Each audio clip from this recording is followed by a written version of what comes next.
अच्छा, आज जो हमारा ये सेशन है ना, मैं अपने जो थोड़ा सा सिस्टम से आपको ये पहले पेपर का मैं चीज समझा दूं आपको। देखिए, सबसे पहली बात ये है कि हमने ये देखना है कि ये काम हम कर क्यों रहे हैं। हमारे पास जो ये सब्जेक्ट है उर्दू का, प्लस अब इस्लामियात भी इसमें शामिल कर दी है, तो ये हमने क्यों पढ़नी है या वो हमें क्यों पढ़ा रहे हैं। सबसे पहली बात हमने ये देखनी है कि वो हमें पढ़ा क्यों रहे हैं, इसका क्या मकसद क्या है। जब हमें एक चीज का पता चल जाए ना हम ये क्यों कर रहे हैं, तो थोड़ा सा आसानी हमारे लिए इसलिए हो जाएगी कि हमें अपनी मंजिल का पता लग जाता है कि वाई वी आर डूइंग, हम क्यों कर रहे हैं। तो सबसे पहली बात है हम ये समझे कि हमें इस पेपर को क्यों पढ़ना चाहिए और उनकी क्या जो है ना जो रिक्वायरमेंट है, आया कि हम उस रिक्वायरमेंट पर पूरा उतरते हैं या नहीं उतरते। अगर उतरते हैं तो किन पैमानों को देखकर जो है ना जी वो हमें इसको जज करना पड़ेगा। ठीक है, तो हमें कम अज कम ये देखना पड़ेगा कि अगर हम अपना उस रिक्वायरमेंट को पूरा करते हैं तो किस तरह करते हैं। जी, सबसे पहले बात अगर हम इसके सिलेबस की करें तो इसके सिलेबस पर जो हमारे पास चीज है जी, अ, वो है जी उर्दू के अंदर ऐसे राइटिंग, प्रेसी राइटिंग। ठीक है, और मैं आपसे स्क्रीन शेयर करता हूँ। तो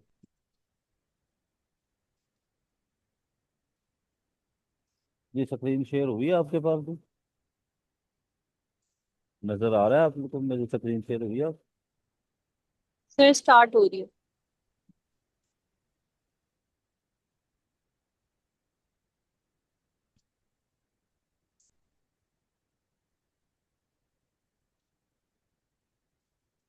अच्छा, इसके अगर हम सिलेबस को देखें ना जी, तो हमारे पास जो इसका सिलेबस है उसमें है ऐसे राइटिंग भी। ठीक है, सबसे पहले सिलेबस ऑफ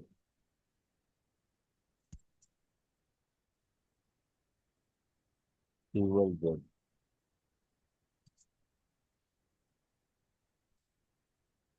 जी, तो हमारे पास जो सबसे पहले है ना वो है जी ऐसे राइटिंग। अच्छा, आप में से कोई मुझे ये बताएगा हमसे ऐसे वो क्यों लिखवाते हैं, ताकि मुझे थोड़ा सा आइडिया हो कि आपको इसके बारे में कितना जो है ना वो है जी। तो काइंडली थोड़ी सी मेरी रहनुमाई साथ साथ फरमाते जाइएगा। तो अपना थोड़ा सा पॉइंट ऑफ व्यू देंगे वो हमसे क्यों ऐसे लगवाते हैं।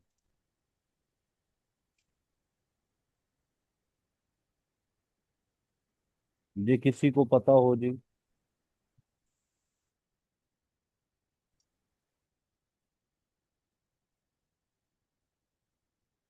एनीवन, हमसे क्यों ऐसे लगवाते हैं ये, नहीं पता जी। कोई बंदा नहीं मेरी रहनुमाई करना चाहता, कोई कैंडिडेट नहीं करना चाहता, तो मैं फिर। लेकिन पावर को ऑब्जर्व करने के लिए। जी जी सर, रिपीट कीजिएगा। सर, थिंकिंग पावर को ऑब्जर्व करने के लिए। थिंक, यार ये तो, हेलो, आवाज आ रही है आप लोगों को। जी जी, अच्छा आ रही है। अच्छा, मैं सर ये बता रहा था, आपने बताया कि ये ये हमें चेक करते चेक करते हैं। हमारी प्रोग्रेस क्या है। ठीक है जी, तो जी सर। ये ना हमें ये बता रहे होते हैं कि अगर आपको कोई बात दे दी जाए तो आप उस पर क्या लिख सकते हैं। आपको कोई टॉपिक दे दिया जाए तो आपकी असेसिबिलिटी उस पर क्या है, आपका थिंकिंग लेवल क्या है। ठीक है, तो जब ये हमें टॉपिक देते हैं ना, कोई भी मजमून में ये टॉपिक हमें देते हैं, तो इसका हरगिज ये मतलब नहीं होता कि हमने इनको बहुत ज्यादा मार्जिन में रखकर लिखना होता है। इसका मतलब ये होता है कि हमने अपनी जो थिंकिंग को जो हम माशरे के बारे में सोचते हैं, जो हमारा सिस्टम है, जो हम देखते हैं, जो हम ऑब्जर्व करते हैं, हम उसको वैसे ही पुट कर दे। ठीक है। तो दो चीजें होती है, ऐसे हमें आर्गुमेंटेटिव दिया गया है, या हमें ऐसे दिया गया है जो सिंपली एक्सप्लेन करने के लिए। अगर हमें आर्गुमेंटेटिव ऐसे दिया गया है, ठीक है, तो फिर हमने उसे आर्ग्यू करना होता है। फिर हम उस पर बहस करते हैं, आर्ग्यू करते हैं, आर्ग्यू करने के बाद हम उसे प्रूव करते हैं कि ये आप पूछ रहे थे, ये हमने बता दिया, ये हमने मुआशरे में देखा, और मुआशरे के अंदर इस चीज को हमने इस तरह ऑब्जर्व किया, ये चीज हमारे सामने आई।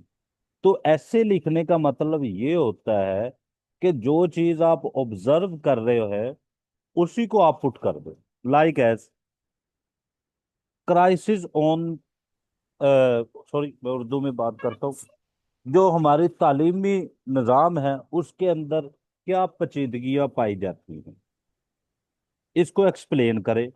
तो देखिए, जब आपने ये कहना है ना कि आपके एजुकेशन तालीमी निज़ाम के अंदर जो पेचीदगियां पाई जाती हैं उस पर बात करें, तो हमने जब उस पर बात करनी है ना, तो हमने आर्गुमेंटेटिवली उसको प्रूव भी करना है कि हमारे आर्ग्यूमेंट तालीमी निज़ाम के अंदर ये पेचीदगियां पाई जाती है, उससे ये मसाइल चल रहे हैं, उस मसाइल पैदा होने के लिए ये जो है ना जी प्रॉब्लम आ रही है, इसका ये सलूशन किया हुआ है। ठीक है। तो इसको हम जो ऑब्जर्व कर रहे हैं ना, वो ही हमने प्रेजेंट करना है। अच्छा, देखिए, हमारे ऐसे फेल होने की रीजन क्या होती है, वो उर्दू का, वो है इंग्लिश का। मेरी थोड़ी सी रहनुमाई फरमाएंगे आप, क्यों ऐसे फेल होता है हमारा, वो उर्दू का हो या इंग्लिश का हो।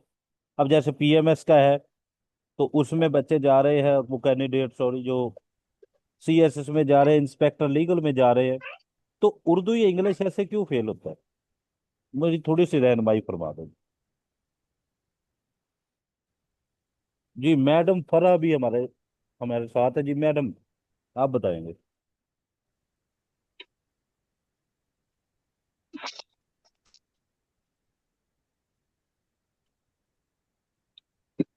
जी सर, उसमें अंडरस्टैंडिंग ऑफ द टॉपिक जो है वो सबसे मेन इशू है कि जी हम टॉपिक को अंडरस्टैंड नहीं कर पाते कि मौजू है क्या, और उस मौजू में हमने अपना स्टाइल क्या रखना है, कि हमने उसमें डिस्क्रिप्टिव होना है या आर्गुमेंटेटिव होना है या हमने फैक्ट्स एंड फिगर्स को देना है। जी बिल्कुल, बिल्कुल अच्छी बात की मैडम आपने। जब हम कोई भी ऐसे लिखते हैं ना, एक उसका सबसे बड़ी रीजन पता है क्या होती है फेल होने की, कि हम उस टॉपिक को नहीं समझते। दूसरी बात, हम जब उस पर बहस जी करने बिल्कुल। जा रहे होते हैं ना, हम उसको उस तरह बयान नहीं हम्म। करते जैसे हम देख रहे हो।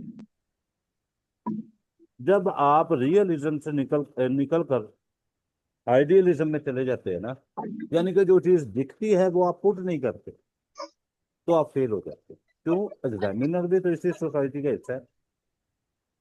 अब आप तालीमी निज़ाम को लिखते हुए आप ये कह दें कि पाकिस्तान की तालीमी निज़ाम ये है, तब पाकिस्तान का तालीमी निज़ाम के अंदर बहुत सी खूबियां हैं, ये खूबी है, ये खूबी है, ये खूबी है, ये खूबी है, लेकिन आपने उसकी कोई खामी बयान ही नहीं की, तो एग्जामिनर समझता है यार ये बंदा ना हमारे काबिल नहीं है। क्यों, ये रियलिटी को रियलिटी बता ही नहीं सकता। ठीक है। एक ये रीजन, टॉपिक को जब भी पढ़ेंगे आपने रियलिटी बेस लेना है, एक बात। दूसरी बात, जब आप उस पर लिख रहे हैं, आपने अपने आप को नेगेटिव भी नहीं शो करना, और आपने अपने आप को इतना पॉजिटिव नहीं शो करना कि आप ऑप्टिमिस्ट बन जाएंगे, कि आप हर चीज को ही हरा हरा देख रहे होते हैं। ठीक है। तो रीजन ये होती है, ऐसे से वो हमसे एक्सपेक्ट ये कर रहा होता है कि हम इस सोसाइटी को किस तरह ऑब्जर्व कर रहे हैं, हमारा थिंकिंग लेवल क्या है, हमारे थिंकिंग लेवल के अंदर रहते हुए हमारी सोच क्या हो गई है, हमारे मामला क्या हो गए हैं, क्या हम उसे ठीक से ऑब्जर्व कर रहे हैं ये। तो जब भी ऐसे लिखना है, उसमें आपने रियलिज्म के पर आकर बातें करनी है। लेकिन रियलिज्म से ये भी है कि आपने नेगेटिव बहुत नहीं हो जाना, पॉजिटिव हो जाना। तो ये रीजन होती है जी कि ऐसे फेल होने की। तो हम बात कर रहे थे कि वो ऐसे हमसे क्यों लिखवाते हैं, कि वो हमें चेक कर रहे हैं कि इसका टेंडर लेवल क्या है, वो इस लेवल पर आकर क्या बात कर रहा है। ठीक है, तो उन्होंने ऑब्जर्व करना होता है, उन्होंने देखना होता है कि आया कि ये बंदा थिंकिंग लेवल इसकी ठीक है, ये हमारे साथ चलेगा, ये मामलात को देखेगा, आने वाले वक्त में इसके सामने अगर कोई कंडीशन पुट करते हैं तो ये इसको कैसे करेगा। ठीक है, तो इस वजह से हमसे ऐसे लिखवाते हैं। अच्छा, दूसरी बात है तलखीस। तलखीस हमसे क्यों लिखवाते हैं ये, इसके बारे में भी मेरी थोड़ी रहनुमाई करना है। जी। सर जी वो तो बेसिकली इसलिए होता है ना कि अ, हम ये बता हम किसी भी चीज को जो है ना कूजे को दरिया को कूजे में बंद करने की सलाहियत रखते हैं। और खास तौर पे सर जब हम ऑर्डर लिखते होते हैं तो हमने ऑर्डर को कैसे सम अप करना होता है, जैसे ड्राफ्टिंग होती है। तो सर वो उसमें मेरे ख्याल में तलखीस सबसे ज्यादा जरूरी है कि हम अपनी बात को सबसे कम टाइम में मुख्तसर करके अगले को इस तरह समझा दें कि उसकी समझ में भी आ जाए और टाइम भी बचे और चीज भी कॉम्प्रिहेंसिव हो, शॉर्ट हो, लेकिन समझ में आने वाली हो, अंडरस्टैंडेबल हो। वेरी गुड, बहुत अच्छा एक्सपीरियंस किया। लेकिन आप ये बताएं, एज ए जज आप इस पर क्या काम करेंगे। सर एज ए जज हम ऑर्डर लिखेंगे। ऑर्डर में हमने पूरा एक जो सिनेरियो है उसमें हमने अपने जो है ना उसको सम अप करना है। फॉर इंस्टेंस 2 पेजेस से ज्यादा सिविल जज ऑर्डर नहीं लिखता, उससे भी कम में सर। और डेली शीट्स होती है, मतलब जो रोज के ऑर्डर्स होते हैं, ऑर्डर शीट होती है, उस पर भी ऑर्डर लिखता है। तो सर उसमें हमने देखना होता है कि हम ऐसा कोई लफ्ज चूज करें जिसका मतलब बहुत क्लियर हो, बहुत वाजे हो, और एक लफ्ज हो मसलन एक लाइन की जगह पर, और उससे अगला समझ भी ले उसको पढ़कर, और टाइम भी बचे, और जो है ना वो स्पेस भी कम हो, पढ़ने वाला तंग भी ना हो, और उसकी उसको समझ में भी आ जाए कि बात क्या लिखी हुई है, इतनी जामिया बात हो। बिल्कुल ठीक है। अब देखें, आपको माशाल्लाह ये समझ है, आपको ये बात पता चल गई है। ठीक है, मुझे नहीं पता आपने मुझसे पहले कोई लेक्चर दिया है या नहीं दिया, लेकिन आपने बिल्कुल सेम बात की है जो होनी चाहिए। अब जब हमारा प्रेसी लेवल ठीक नहीं है ना, तलखीस लेवल ठीक नहीं है, तो ये जो हमारे पेपर चेक करने वाले होते हैं ये भी जजेस होते हैं। तो ये हमारे उस सिस्टम को ऑब्जर्व कर रहे होते हैं कि आया कि ये बंदा एक अच्छा डायरेक्टर है, ये डायरेक्शन देना जानता है, ये ऑर्डर देना जानता है। ये नहीं है कि इसे 26-27 पेज दे दें और ये बंदा जो है ना जो उसी को 25 बनाकर रख दे। क्या ये अपने ऑफिसर्स को फैसिलिटेट करना जानता है। अगर इसके पास कोई 20 दिन की हेयरिंग है तो क्या ये उसे 5 से 10 मिनट में बता सकता है कि हुआ क्या है। ठीक है, बेसिक इसको हम इस तरह कर लें कि जैसे कोई बच्चा, कोई बड़ा, हम में से कोई भी मूवी देखता है और देखने के बाद वो अपने दोस्तों के पास बैठा होता है, तो विद इन 4 और 5 मिनट वो उसका जो है ना तमाम जो जिस्ट बता देते हैं, उनसे शेयर कर देते हैं। ठीक है, तो ये प्रेसी हमें इसलिए भी लिखनी आनी चाहिए कि कल को हमारा अगर ऑर्डर हमें मिल जाए, अगर हमने डायरेक्शन जारी करना पड़ जाए हमें, तो क्या हमारे अंदर ये एबिलिटी है कि हम उस पर काम कर लें। अगर एबिलिटी है तो फिर वो हमें ऑप्ट करेंगे, अगर एबिलिटी नहीं है तो वो उन्हें कोई जरूरत नहीं है। जिस बंदे के अंदर एबिलिटी ना हो वो उसे हायर कर दे। ठीक है, तो ये हमें इसलिए भी आना चाहिए। बात समझ गए। ऐसे हमें क्यों लिखवाते हैं कि वो हमारा थिंकिंग लेवल देखते हैं कि ये किसी सिचुएशन के बारे में क्या व्यू रखता है, ये ऑप्टिमिस्ट है या ये पेसिमिस्ट है, ये अच्छी सोच रखने वाला है, ये बुरी सोच रखने वाला है, इसका मेंटल कैपेसिटी क्या है। अगर ये किसी चीज को ऑब्जर्व करता है तो वो किस पैराए में करता है। और तलखीस हमें वो इसलिए लिखवाते हैं तो वो देख सके, अगर कोई लंबा चौड़ा मामला हो तो ये उसको कैसे जो है ना जी वो समराइज करके हमारे सामने पेश। ठीक है, दो बातें हो गई। तीसरी बात, उर्दू टू इंग्लिश ट्रांसलेशन या इंग्लिश टू उर्दू ट्रांसलेशन भी आती है। अब इसका भी मुझे समझ नहीं आती कि ये स्टूडेंट क्यों नहीं समझते। वैसे आपके नज़दीक इसकी क्या रीज़न है? जैसे आपने पहले दो चीज़ें बताई है, इस पर भी थोड़ा सा वो अपना पॉइंट ऑफ व्यू दे, ताकि हमें आइडिया हो कि ये क्यों हमसे पूछा जाता है उर्दू टू इंग्लिश और English to Urdu. Ji.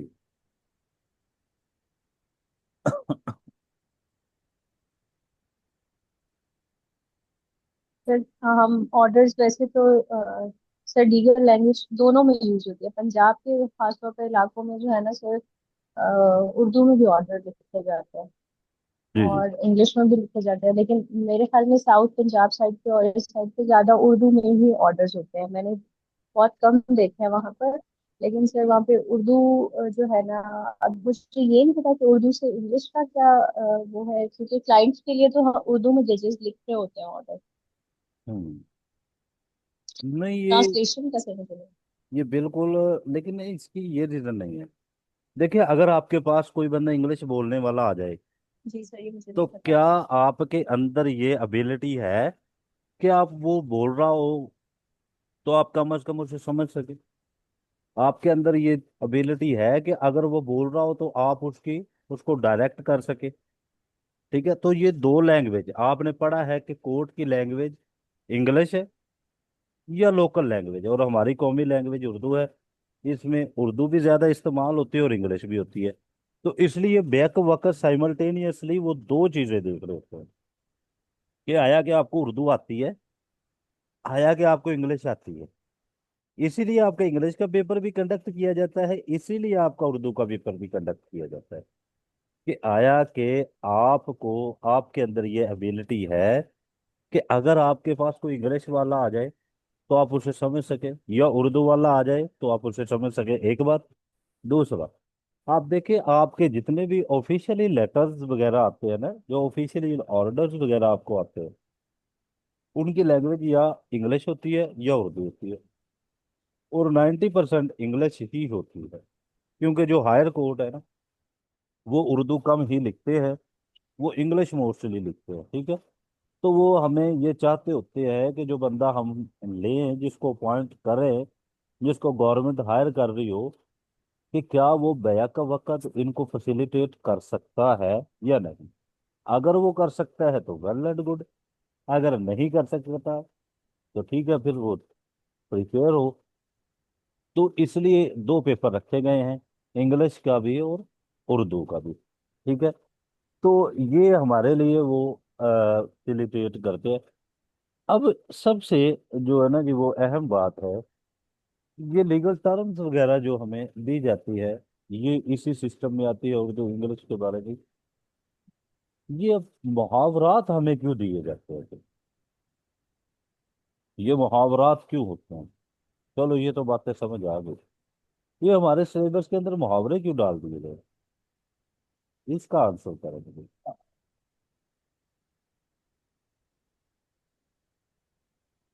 Ji sir ये सर वो बुनियादी जो तौर पर लीगल टर्म्स हैं वो तो यूज होती हैं ऑर्डर्स में और कोर्ट की लैंग्वेज में।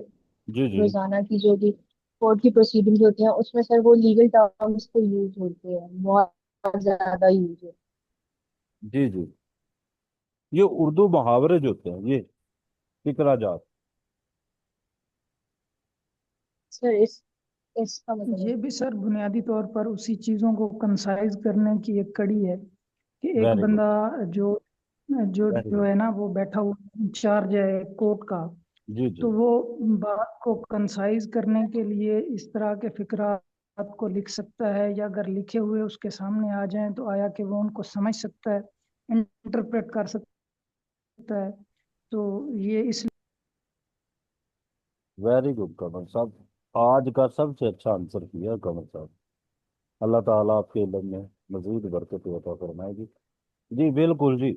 ये कंसाइज करने का एक फार्मूला है, इसी पर कंसाइज होती है सिस्टम। ठीक है, तो अगर आप इस पर लिखते हैं तो वो ये देख रहे होते हैं कि आया कि ये बंदा किस हद तक चीजों को समझता है। एक बात। दूसरी बात, जिस बंदे को उस लैंग्वेज के फिक्रे नहीं आते ना, मुहावरे नहीं आते, उसको वो लैंग्वेज अच्छी से नहीं आती। ठीक है। अब देखे ना, कोई बंदा आपके पास आए और वो कोई मुहावरा बोले और आपको ना आए, तो फिर वो, आप ये समझ लें कि आपको वो लैंग्वेज नहीं आती। आप जोड़ तोड़ लगा सकते हैं, आपको लैंग्वेज नहीं आती। आंख ओझल पहाड़ ओझल है। अब ये अपने अंदर एक पूरी जो है ना जी, वो दुनिया बसाकर बैठा है फिक्रा। तो अगर आपको ये समझ नहीं आ रही तो ये समझ लें कि आपको लैंग्वेज नहीं आती। अब वैसे कोई रट्टा शट्टा मार कर आपने वो, या कोई टेंस वेंस सीख कर आपने जो इस लैंग्वेज को बेहतर कर लिया, अदरवाइज आपका लैंग्वेज पर अबूर नहीं। ठीक है। तो ये चीजें थी कुछ उर्दू के हवाले से, कि वो हमें क्यों ये चीजें देते हैं। अच्छा, अब मुझे बताएं, आपने बंदा हायर करना है। कमर साहब, आप मुझे थोड़ी सी मेरी रहनुमाई फरमाइएगा। आपने एक कंपनी के लिए बंदा हायर करना है। आपने कहा जी उसे अकाउंट का जो है ना जी, वो सिस्टम आना चाहिए। अगर उसे अकाउंट का काम नहीं आता, क्या आप उसे हायर करेंगे? नॉट एट ऑल सर, कभी भी नहीं। चलो, आप उसे कहते हैं अकाउंट का आना चाहिए, साथ ही उसे मैनेजमेंट भी आनी चाहिए। अब उसे मैनेजमेंट आती है लेकिन अकाउंट नहीं आता, अब नॉट एट ऑल सर। चलो, आप कहते हैं उसे मैनेजमेंट आने चाहिए, अकाउंट आना चाहिए, साथ ही उसका लहजा जो है ना जी, वो एमिकेबल हो, प्यारा सा हो, वो वेलकम करने वाला हो। अब वो बंदा अकाउंट का मास्टर है। अब उसके अंदर जो मैनेजमेंट की भी एबिलिटी है लेकिन उसका लहजा ठीक नहीं है। अब क्या करेंगे? मैं शायद फिर भी उसे ना रखूं। अब भाई, उसके अंदर दो एबिलिटी है, बट आपकी थर्ड पर पूरा नहीं उतर रहा, तो आप उसे हायर नहीं कर रहे। तो भाई थोड़ी सी बात आप सोचे। वो कहता है मुझे ऐसे लिख कर दिखाओ, मुझे प्रेस से लिख कर दिखाओ, मुझे ट्रांसलेट करके दिखाओ।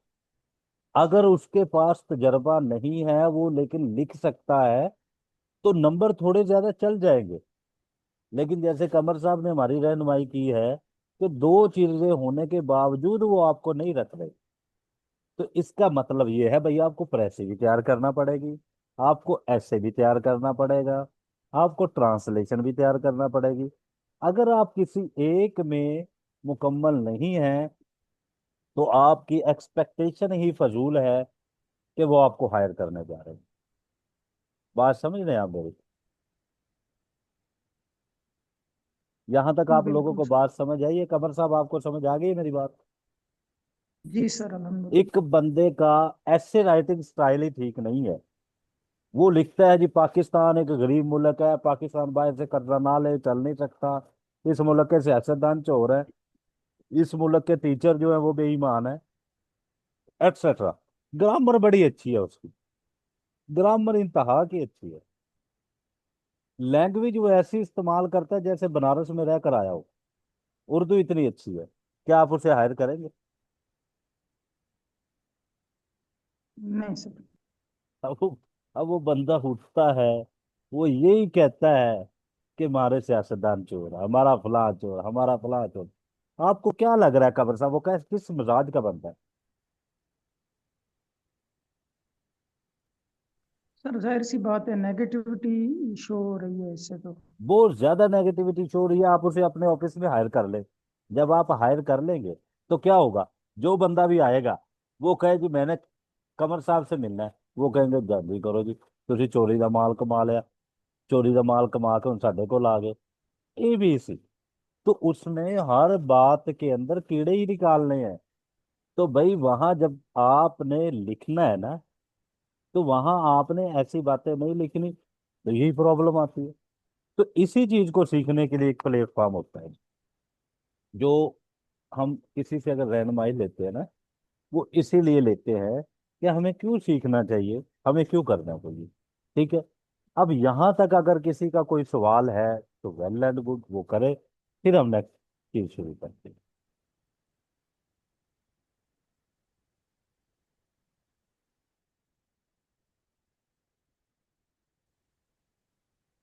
जी, किसी का कोई भी क्वेश्चन हो जी?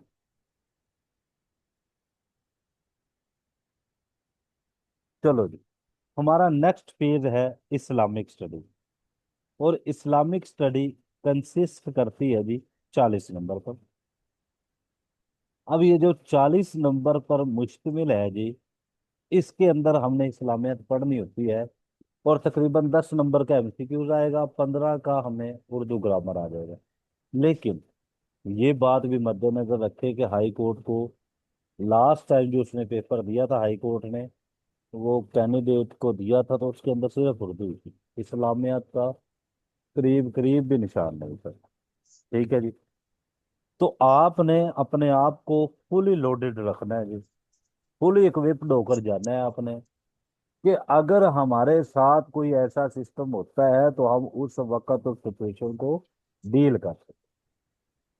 ठीक है। तो इस्लामियत हमें क्यों पढ़ाई जाती है? बीइंग मुस्लिम हमें अपना बेसिक चीजों का पता हो। ठीक है। बीइंग जो है, एक जज होने के नाते हमें ये पता हो कि अगर कोई बंदा हमारे पास आया है तो हमारी जो है ना कि वो इस्लामी तालीमात हमें क्या कहते हैं, जस्टिस के बारे में इस्लामियत का में क्या कंसेप्ट है, अल्लाह के नबी ने हमें क्या कंसेप्ट दिया, अल्लाह ने हमें क्या कंसेप्ट दिया, अदलिया के बारे में जो है ना इस्लाम क्या कहता है। ठीक है। और जो बेसिक आपकी इबादत है, अगर उसके बारे में कोई मामलात आता है तो उसके बारे में इस्लाम क्या कहता है। जैसे कि आप पढ़ते भी हैं, अ, वो offence about religion, offence against religion, PPC का चैप्टर है। तो जब आपको बेसिक चीजें नहीं पता होंगी ना, तो आप फैसला करने में आपको प्रॉब्लम आ सकती है। तो हमें इसलिए इस्लामियत पढ़ाई जाती है कि हमें बेसिक पता हो। अब मुझे बताएं, कोई भी पर्सन मुझे थोड़ा सा, ये उस्मान साहब स्क्रीन पर शो हो रहे हैं, मैं इन्हीं से पूछ लेता हूँ। उस्मान साहब, आप मुझे सुन रहे हैं? Yes sir. अच्छा, मेरा आपसे एक क्वेश्चन है कि आप कोर्ट के अंदर बैठे हैं, जज साहब यस हेयरिंग कर रहे हैं, जज साहब हेयरिंग कर जी रहे हैं, एक बंदा आता है, वो कहता है जी जी सर मैंने रोजा रखा हुआ था, तो इस बंदे ने जबरदस्ती मुझे खाना खिला दिया है, तो इसने मेरे साथ ये ज्यादती की है, मेरे साथ ये मामला हुआ है। अब वो जज साहब बैठे उनसे पूछ रहे हैं रोजा क्या होता है, ये क्यों रखा जाता है? तो आप वहां क्या करेंगे कि ये कैसा बंदा है जिसको पता ही नहीं है बेसिक कि रोजा क्या होता है, या उसे सिर्फ रोजे का पता है। वो अगला आदमी कहता है कि देखिए sir, according to Sunni religion इतने बजे रोजा अफ्तार हो जाना था, तो क्योंकि मैं सुन्नी हूं मैंने समझा इसका रोजा यस हो गया है। लेकिन ये शिया सेक्ट से बिलोंग करता है, उनके मुताबिक 10 मिनट बाद अफ्तार होना था। तो अब एक जज को ये चीजें नहीं पता तो वो कैसे डिसाइड कर सकता है किसी भी फैसले पे? Exactly sir. और अगर हम पेपर दे रहे हैं उर्दू का, उसके अंदर इस्लामिक टीचिंग है, इस्लामिक मामलात को हम देख रहे हैं, अगर आप नमाज के बारे में लिखते ही नहीं कुछ, तो एग्जामिनर क्या समझेगा कि इस बंदे को नमाज के बारे में जो है ना जी, वो नो हो ही नहीं होगी। ठीक है। तो आप रोजा, नमाज, हज, जक़ात, बेसिक चीजों का आपको इल्म होना चाहिए, इसलिए ये हमें पढ़ाए जाते।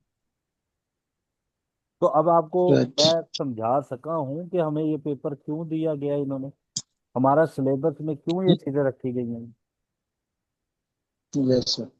ऐसे हमें क्यों पढ़ाया जाता है, तलखीस हमसे क्यों करवाई जाती है, फिकरात हमसे क्यों पढ़ाए जाते हैं, हमसे क्यों ये डिमांड की जाती है।